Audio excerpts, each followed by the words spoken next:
Good evening, everyone. My name is Rick Green. I am a certified health coach with Take Shape for Life, and welcome to the Tuesday night Habits of Health class. Tonight, I would like to introduce a couple of people here. For one, Elisa Dean, who has just an awesome story, and I would like to introduce her. And I'm going to show you her picture as well.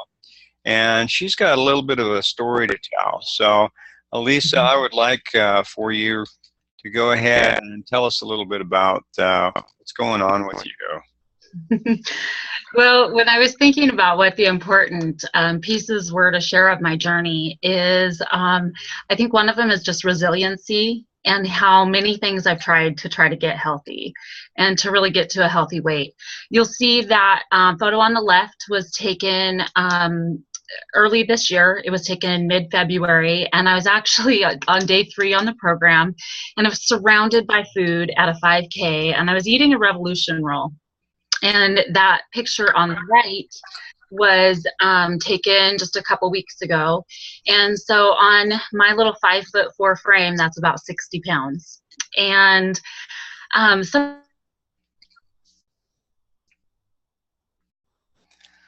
things that I've tried to conquer this, my concepts and my patterns. Am I frozen? No? Go ahead. Oh, okay. Some of the things that I've tried in my journey to find and create optimal health for myself was I had, when I moved, I counted up all my Weight Watchers books, and I had literally had books, and 14 times I had joined Weight Watchers. And my goal was to become a lifetime member so that I could actually lead a group. I knew I would be great there. When I've tried drops, I've tried the HCG drops, I've tried pills, I've tried Nutrisystem, I've tried journaling. I even thought about trying hypnosis. And I was actually managing a Jenny Craig Center when Take Shape for Life came into my life. And in a lot of ways, it's helped me with my concepts and patterns. And so it's helped me to slow down and look at what I really want and what my patterns were that weren't serving me well. I hardly ever drank water. I had horrible sleep patterns. I'd go to bed late and then burn the candle at both ends. I would try to exercise it off by outrunning my fork, and I had a pattern of avoiding it. So I would avoid it until I was so miserable or until my clothes didn't fit. I would avoid the scale. So I was avoiding it, but yet it was what I was constantly talking about because I didn't want to be where I was, which was in some constant state of struggling with it. One of my avoidance was the do it Monday. If I fell off track on a Tuesday or a Wednesday, I would say, I'm going to restart on Monday. And so I had a really bad pattern of putting it off. And I had a lot of excuses. I had the excuses that, my weight struggle started when I was sexually abused as a preteen. And I carried that with me for a long time before I could actually really deal with it. And I used food for a source of comfort to kind of avoid that. I used the excuse of that I had kids. And so I used the excuse that I had a car accident, that I was grieving a death, so many things. And really what those things did for me was gave me such a sense of hopelessness that I didn't believe in myself. I had really negative self-talk about whenever I would get a little bit of weight off, I would do sabotaging behaviors like binge eating to kind of fill that comfort, fill that loneliness. What I've learned is that if I don't keep the food in the house, I can't binge on it. And I've also learned that with negative self-talk, I'm never going to change my habits. And I've learned to set down that sledgehammer that I was beating myself up with, telling myself I couldn't do it. One of the biggest things that I've learned in this last 18 months of being on program is that it takes time to create new habits. And I'm still practicing those habits and still practicing implementing them. I still make mistakes. And I've learned how to accept support. It took me a while to where I would let that kind of love and support in and listen to things like the doctor's calls or the nurse's calls. To get into the Habits of Health book took me a while. like I said, when I first found this program, I was managing a Jenny Craig center, and I was still overweight. And the stress of managing the center, my weight was going up, my hair was falling out. And so I was in a really unhealthy pattern with how I dealt with my stress. I was in a really unhealthy pattern when I would come home at night and I was so tapped out. My kids weren't getting the best of me. And I would either drown it with food or have a few glasses of wine. And those became habits and those became patterns. And so I've learned how to accept support. I've learned how to be authentic and vulnerable with where I'm at in my struggle, when I'm having a struggle and when I feel good. I was what you would call a Zoom eater with exercise. I would Zoom and try to do it all, and then I'd eek and I'd do nothing at all. And I've learned how to put a healthy balance in my life. I've learned that I like exercise, and that it does help me manage some of those stressful feelings and some of the negative self-talk. What I've learned is why I want it for myself. And I always wanted my own after picture. I always had plenty of the before pictures, but I wanted my own after picture where I was really at a healthy weight. And I really wanted my mind to feel healthy. I've always been a person that has really super high standards for myself, like almost unattainable standards. And I'm realizing how with practice, I can give myself grace. My biggest learning is that people always want the shortcut. And when we're working with people, we'll see them sometimes fall off and want to try something different, something faster, something easier. And so what I've learned is that with everything that I've tried, I've learned how to slow my life down a little bit and check in with what it is that I really want. And when I do that, I'm a happier person and I'm able to have a bigger and better impact on the world. So I think that's a great story here, Elisa. And the thing that you've really touched on with this is the support. And with that, that's very, very good. And with that, I'd like to introduce Kristen D, who is going to talk about just that, the support with the Habits of Health. And Kristen is a certified health coach as well. And I'm going to go ahead and turn the time over to her so that she can get right on into the Habits of Health. Kristen?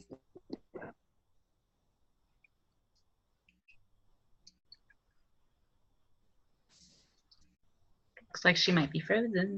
I don't think so. Are you with us, Kristen?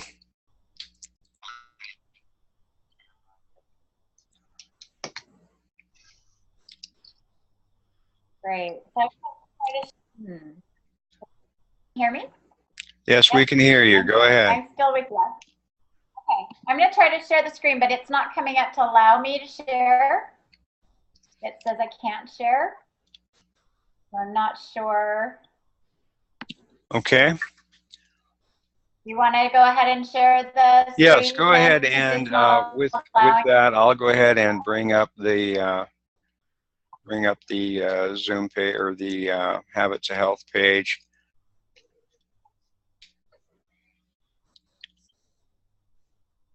Give me just a second, please.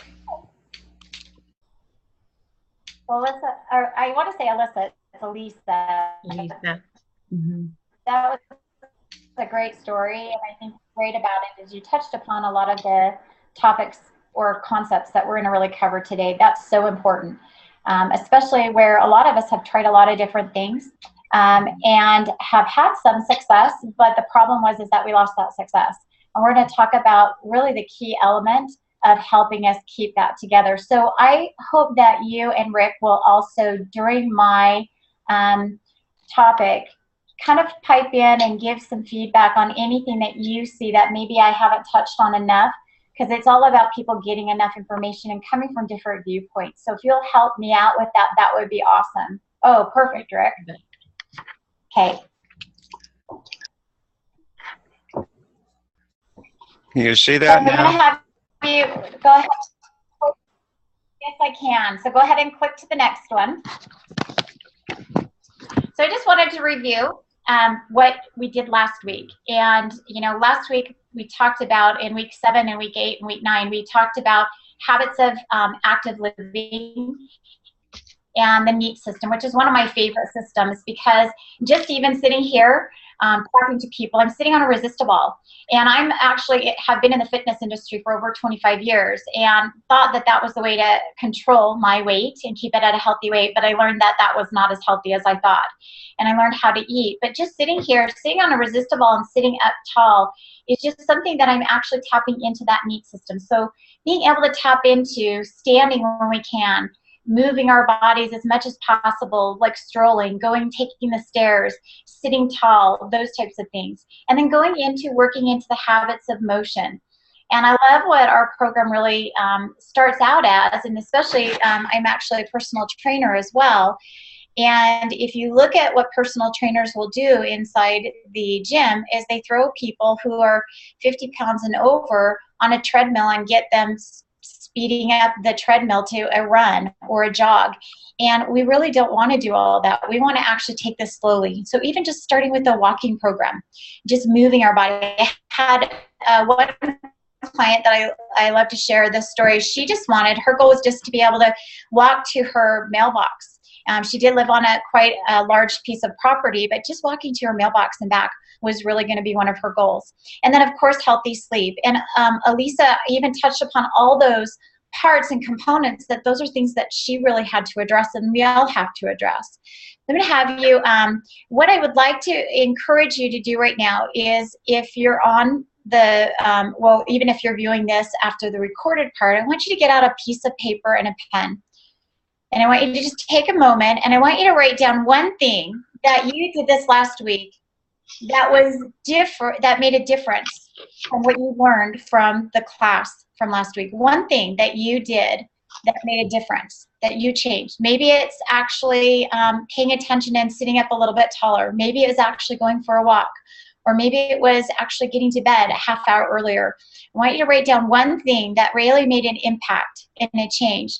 Because one of the things that you're going to notice is that plugging into these webinars and plugging into our Habits of Health system is so important and critical.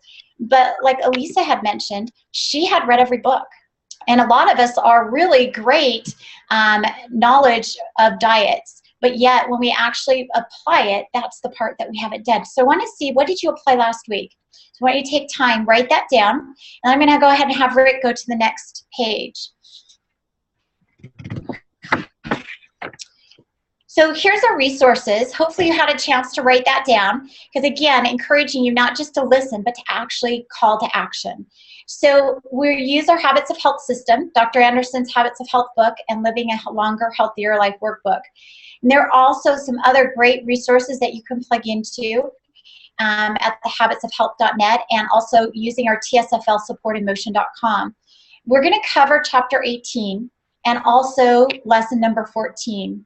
And we're going to be talking a lot about the support key. So I'm going to go ahead and let's go ahead and flip to the next page. And there's going to be a pyramid that Rick's going to put up. And I love this pyramid because, you know, there's the 3 parts that we already talked about that made a huge impact, and it makes a huge impact on our lives. And we've been talking about eating. What are we eating? How are we sleeping? What kind of stress reduction are we doing? And Elisa said even just using exercise as a way to reduce stress is huge. Moving our body. Managing energy input and energy output. So what I want you to do is think about, you know, you heard Elisa say that she had tried many, many diets. She had tried tons. And how many of you have tried lots of different programs and found success, but then found that you lost that success? So I want you to think about that. And think about how much information you do know. See, our problem is not always the lack of information. Sometimes it is, but most of it is we know what we need to be doing, but actually taking that action is a different part. So I want you to think about those things and think about what really puts this together. And the thing that you're going to find is that it's that support key. So if you look at a support system, well, if we just look at an arch, in the top of an arch is the key to that arch. And that key is there and locks everything in place and keeps it stable from falling apart. Well, your support system is going to do that. There's so many more things than just what we're eating and what we're doing. There's a lot of other emotional things that we have to deal with on a day-to-day basis. Our kids are upset. We're having to run here, run there. We don't have a lot of time, and we need to have that support key in place to kind of keep everything together. So I want you to think about, what I want you to think about is write down 3 things, or not 3 things, but 1 thing in each of the healthy eating, healthy motion, and healthy sleep. I want you to write down 1 thing in each of those areas that you could actually take action this week. And then we're going to go into more of that support key. So I want you to just take 30 seconds and write down and put a date to it. Because if you don't put a date, like for example, if I decide that I'm going to really focus on healthy motion, what I want to do is start walking. If I don't actually put a day at a time, like Thursday morning, 8 o'clock, I'm going to go for a walk, then it probably won't get done. So the things that get scheduled are the things that get done. So I want you to encourage you to call you to action and write down 1 thing in the healthy motion, healthy eating, and healthy sleep that you know that you could really focus on this week. And I'm just going to be quiet and let you write those things down. I want you to think about that.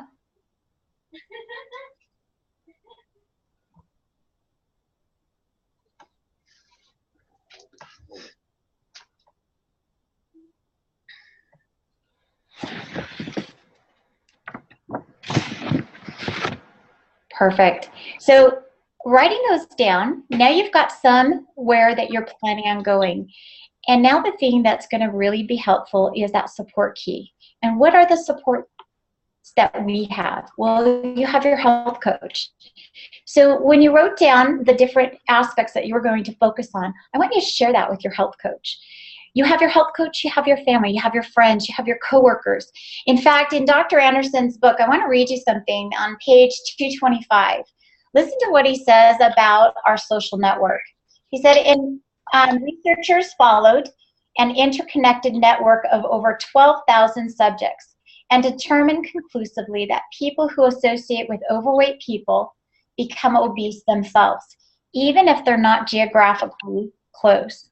That's pretty impactful, that even if we are not close to somebody, but we associate with them, that their lifestyle impacts us. And now he talks about here about us being more likely to become overweight, but on the other hand, if we are in a support system and working with people that are of like mind and working on our health as well, then we are going to be more likely to go that direction. Have that support system. So let's talk about a health coach. Go ahead and switch to the next. There you go. Perfect. So a couple things before we even get started is we need to know what our current reality is. And you heard Elisa say that she really had to come clear on really where she was at and where she really wanted to go. I always like to look at this, I always think about a checking account. And I'm terrible and horrible with keeping account and track of what I'm spending. So how can I possibly go to the store and write a check for an item if I have no current reality of what my balance is and how much money I have in there?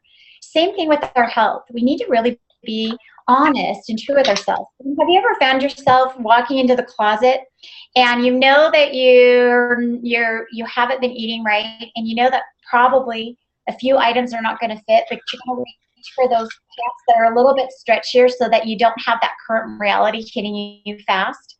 And that's really kind of moving off what really is happening right now. So we really need to know, where are we at right now? And acknowledging that we do really need help. And that was another thing. And that's what the best part about what Elisa's intro was and her story was, she talked about all these components. She had to be willing to ask for help. She was in a situation where she actually was helping other people, which is great. But if you don't actually acknowledge that we need help, I guess a lot of us just don't want to. Human nature is we want to say that we don't need help. So that's important. And then the other is, it says here, your coach can only help you if you're willing to learn. And the one thing I want to touch on is over the 6.5 years that I've been coaching, the one key component to my client's success is the relationship that we build. And I try really hard to build that relationship, but if I don't have another person helping build it back, then I really don't have a good, clear idea of where you're at, how I can help that person.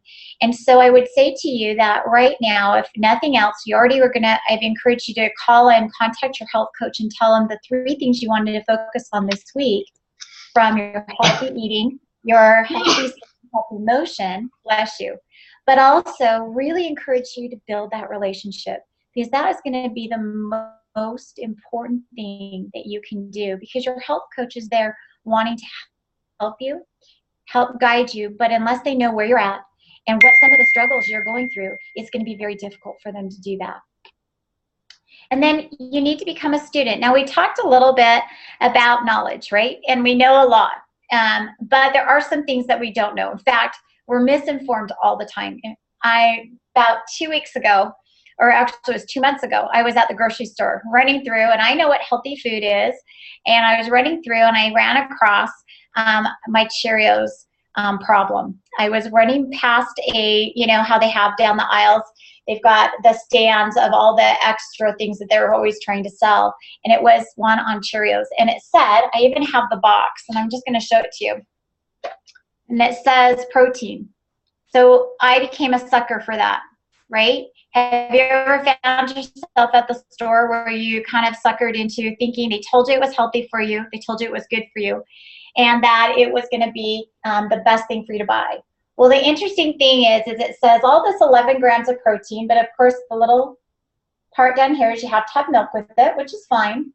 But when I actually looked and took it home, and I looked at how many carbohydrates were in it, 40 grams. And I was horrified, because that was only 2 months ago. So we do need to become a student. We need to learn. I learned from that, and I think it's actually funny because I saved the box and I share that with a lot of people, because we're always thinking we know that something is happening and something's working that direction, but we find that it's not what it seems to be. So becoming a student, getting in online like this, and being a part of a webinar such as this, even going to different classes that you can go to, anything that you can do that's going to help you gain more knowledge and be more aware and be able to make good choices. And then I like having an open mind. You know, it's really hard when we don't have an open mind, because a lot of times when our mind is closed, we're not really in that teachable moment. And then, of course, choose something that supports you. Elisa talked about being willing and listening to the support calls. We have, with Take Shape for Life, we have your support calls, the nurses support call, the Habits of Health call, the doctor's call. You have your health coach. You have nutrition support. We have a behavioral specialist. We have so many different tools for you to use. What we just need to do is make sure we find those tools and help guide you to the tools that are going to help support you best. Go ahead, Rick, and turn it to the next one.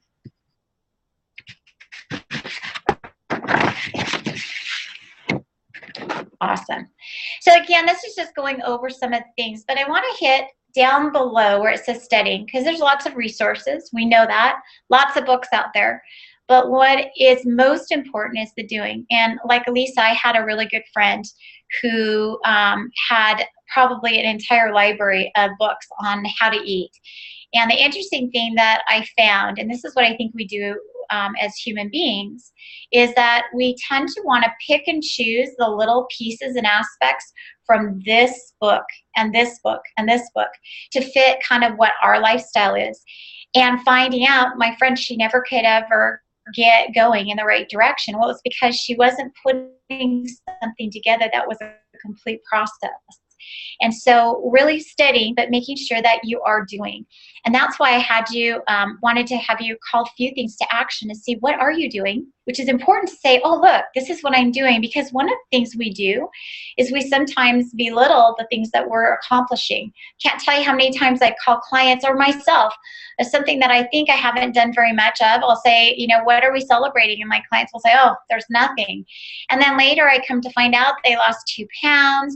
They now can tie their shoes. It doesn't take their breath away. And those are huge things to celebrate. But if, you know, initially when I asked them, they didn't think that there was anything to celebrate. So the doing part is actually doing it and celebrating and recognizing the small daily improvements that we're making. So we're not asking for anything huge. We're just asking for just making some little changes.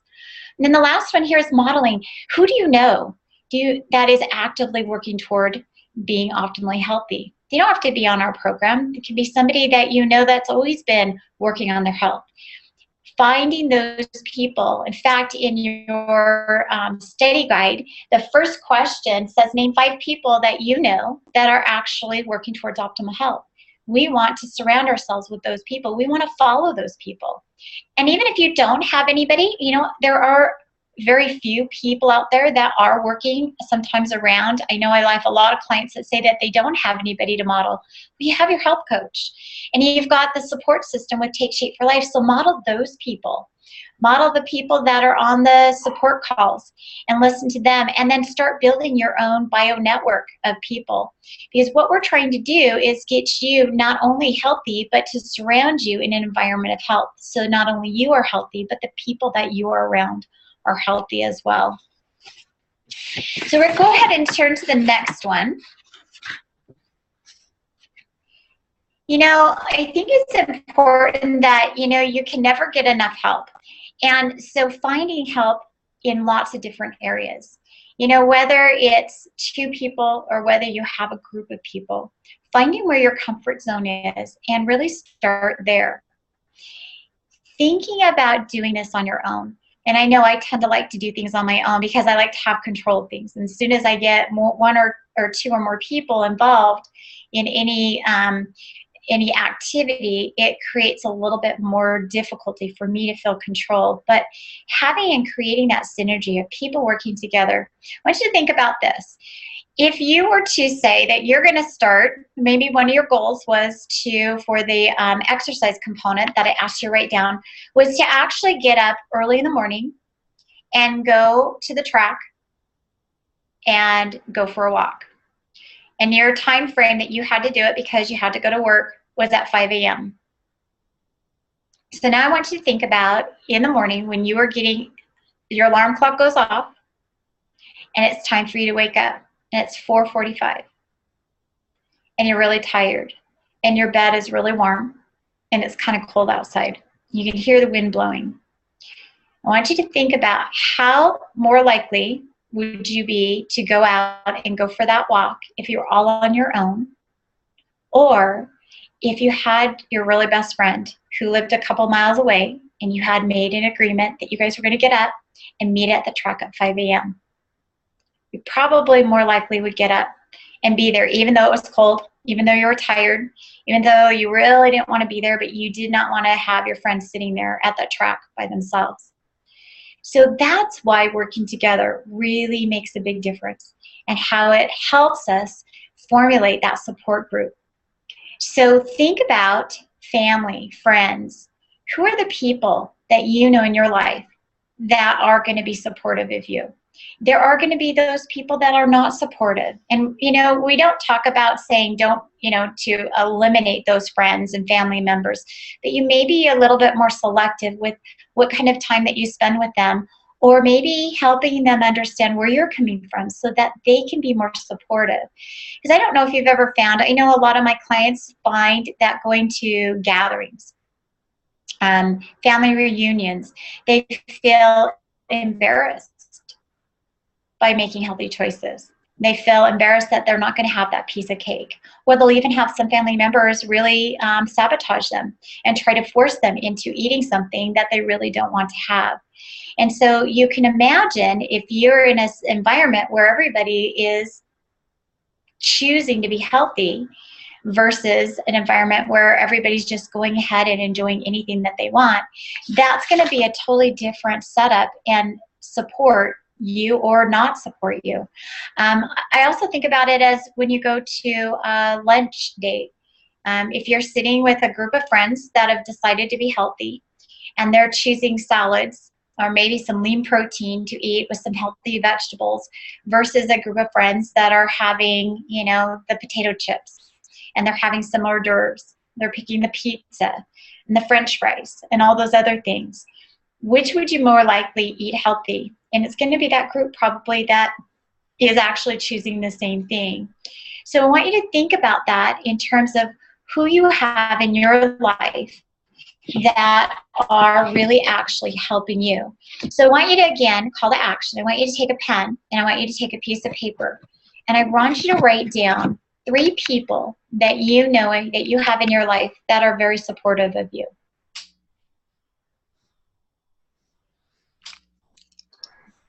And I think, as it is, Kristen, that's a really good way to get our support together. Make a list of those close friends and such, so that you can get with them. That's so important. You also, with the support, you have the co-accountability, so that you can check on one another as well. Yeah. And the other thing too is that with those 3 people that I had people write down who they know that would support them. If they're not actually on, and that was the last thing on the last slide, and I really wanted to kind of just hit, so just a little bit more, and maybe my time's up, but I wanted to tap, is my time up? Oh, yeah, we're about there. So we're running just a little bit over. And what was the last thing that you wanted to have, Kristen? It's just really to pay it forward.